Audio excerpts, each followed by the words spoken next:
minha gente, tudo bem? Bora lá para mais um conteúdo totalmente excelente. Dessa vez a continuação da nossa leitura de um Manifesto Comunista. Sim, semanalmente nós produzimos uma leitura do Manifesto Comunista linha a linha, comentada para acabar com um monte de fake news e espantalhos construídos em torno desse texto. Então se você gosta desse tipo de conteúdo, não esquece de curtir esse vídeo, comentar para já espalhar a palavra por aí, dar uma olhadinha na descrição do vídeo, porque lá tem a chave do Pix, vai que tá sobrando uma merreca aí, você pode apoiar o meu trabalho. Considere também ser membresia aqui do nosso canalzinho, porque temos conteúdos semanais exclusivos para você, além dos cursos que eu tenho oferecido e disponibilizado aqui para a nossa pequena comunidade, pequena, mas fiel e resistente. Tudo bem? Então, vamos lá, minha gente, porque nós paramos em nossa última leitura na passagem em que Marx fala do levante violento do proletariado contra a burguesia. E esta parte sobre a violência é muito utilizada para falar qualquer groselha por parte aí do conservadorismo planetário, dos defensores agudos do capitalismo, que só querem aí criar um monte de problema para nossa própria cabeça, impedir nosso movimento proletário, o movimento revolucionário, e não entende do que é que se trata dentro do contexto. E guarde essa frase: texto fora de contexto é pretexto para você dizer o que você quiser. Então aqui a gente trabalha com textos dentro de contextos para não criarmos pretextos. A gente vai seguir nessa leitura. Paramos por aqui e eu vou então dar continuidade. Se você gosta desse tema aqui, opa, isso aqui é a minha gata, a Lionela.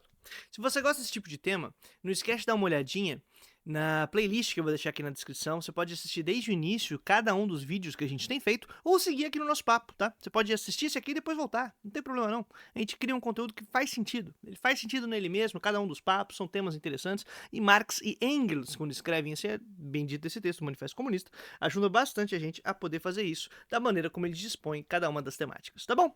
Bora lá então, minha gente, vamos lá. Paramos exatamente por aqui. Esboçando em linhas gerais as fases do desenvolvimento proletário, descrevemos a história da guerra civil mais ou menos oculta na sociedade existente. Eu gosto da expressão que o Eduardo Tadeu utiliza num livro que ele publicou, Eduardo Tadeu, ex-facção central, acho que tem 2 volumes já, né?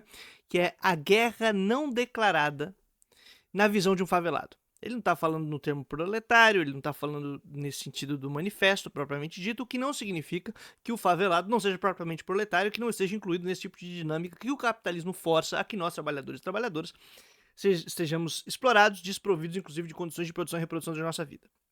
Dito isso, a guerra não declarada cabe muito bem para essa expressão aqui, ó. A história da guerra civil mais ou menos oculta na sociedade existente, porque nós estamos em conflito. Nós estamos numa disputa uns contra os outros, obviamente, do ponto de vista do mercado, de concorrência, na luta por posições, por salários, por um monte de coisa, porque somos tratados como uma mercadoria, as mercadorias disputam, né, dentro dos interesses de quem vai comprá-las, e nós, enquanto força de trabalho, somos uma mercadoria dentro do sistema capitalista.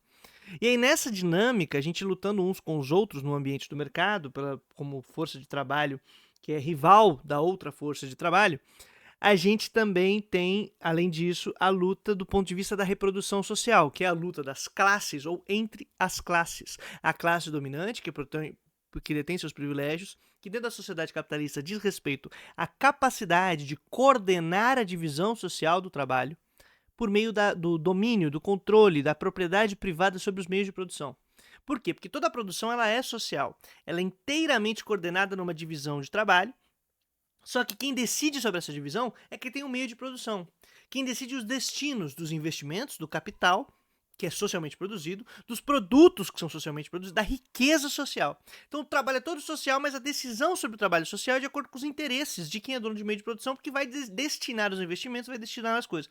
Nesse ponto de vista, que é uma burrice explícita, dá para perceber, né?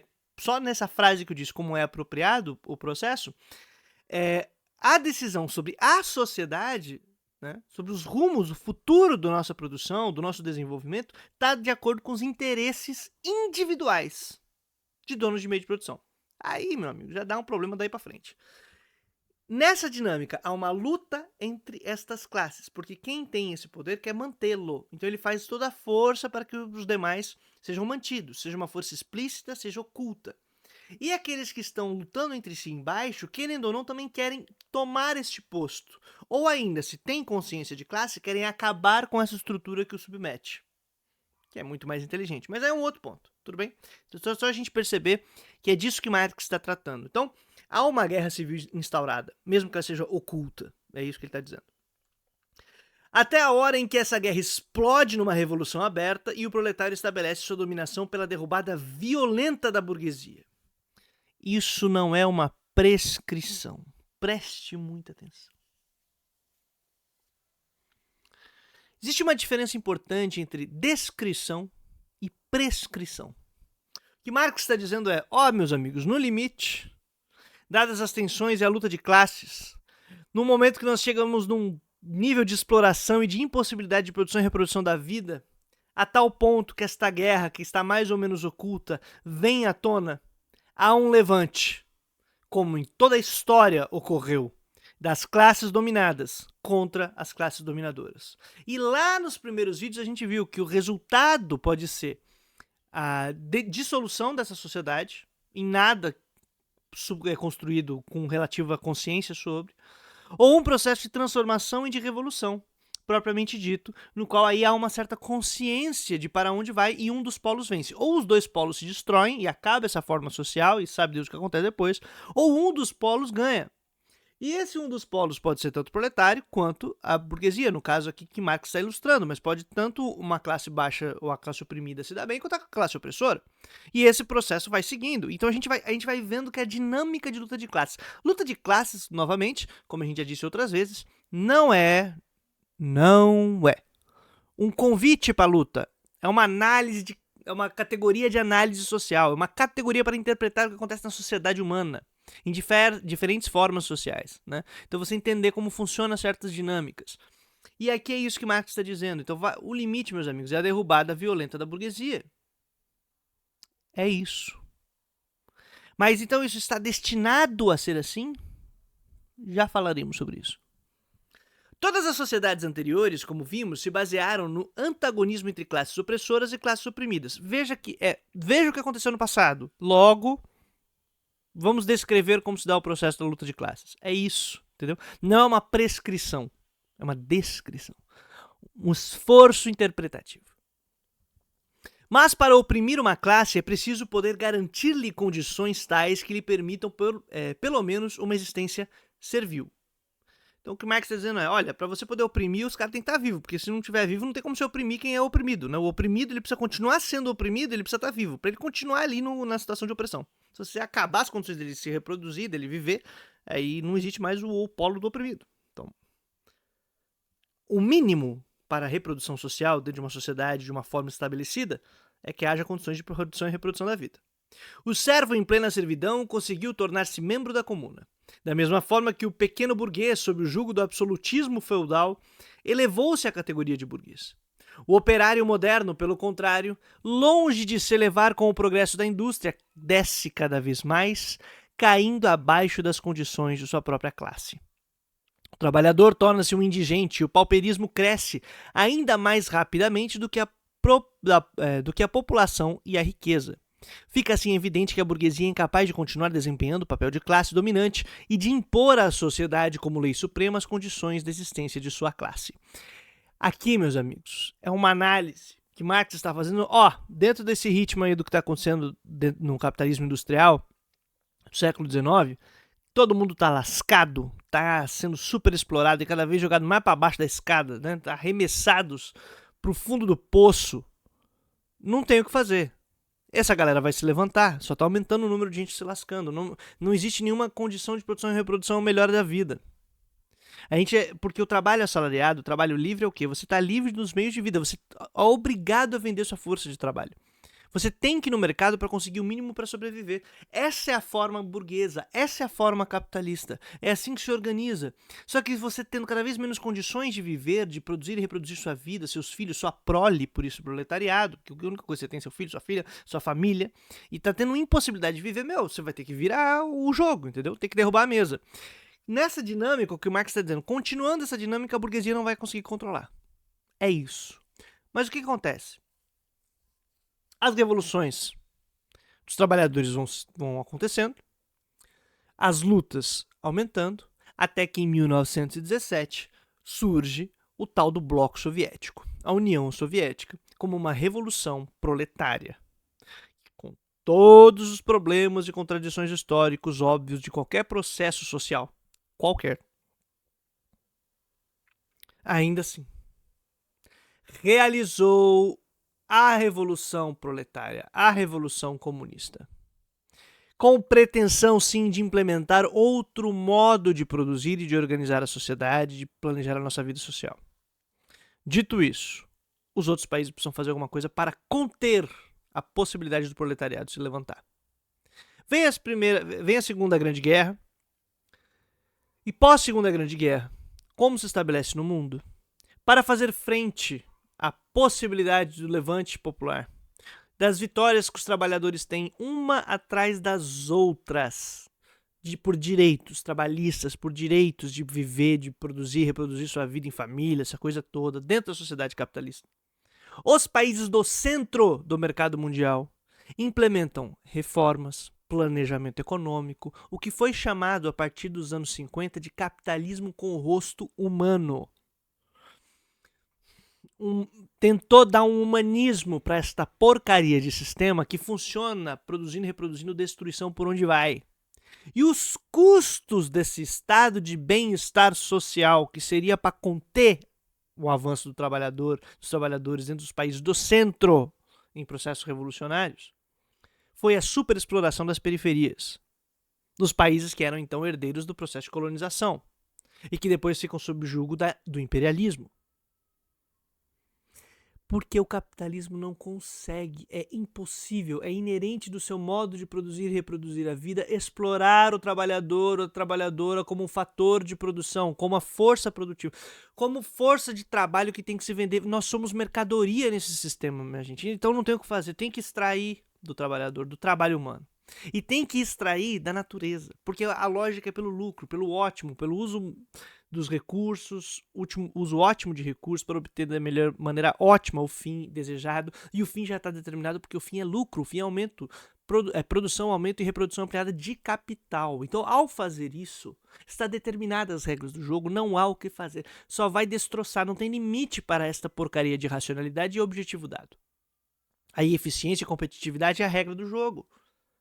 Então, ainda que você tenha ondas em que nesse processo de indas e vindas das burguesias e dos capitalistas e tentando encontrar esse caminho de capitalismo com rosto humano, a partir dos anos 80 e 90 isso foi jogado fora e a galera veio pra cima, arregaçando a extração de capital até o osso, privatização para tudo quanto é lado, abandono de planejamento econômico, transformando direitos dos trabalhadores em serviços, que é direito à saúde, direito à casa, direito à alimentação, virou serviço.